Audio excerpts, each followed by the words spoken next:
సిద్దిపేట జిల్లా నంగునూరు మండలం వెంకటాపురం గ్రామంలో ఈ రోడ్డుకి ఇరువైపులో ఉన్నటువంటి బుషెస్ని క్లీన్ చేయడానికి ఎన్ఆర్ఈజిఎస్ ఐ థింక్ ఇప్పుడు ఏదో రామ్జీ ప్రాజెక్ట్ ఏదైతే ఉందో, స్కీమ్ ఏదైతే ఉందో, అందులో ఈ బుష్ క్లియరెన్స్లో ఈ మొక్కలను తొలగించి మరి ఫైర్ పెట్టమని వాళ్ళు చెప్పారు.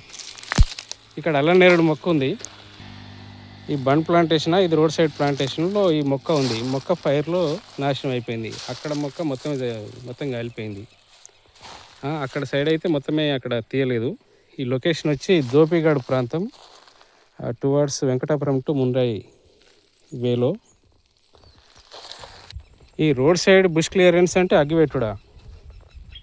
ఈ స్టోన్ పిల్లర్స్ ఇరిగిపోతే ఎవరు బాధ్యులు? ఇక్కడ క్లీన్ చేయలే. ఇప్పుడు ఇక్కడ కనీల కిందికి అగ్గి పోయింది. ఈ కనీలు ఇరిగిపోతే ఎవడు బాధ్యుడు?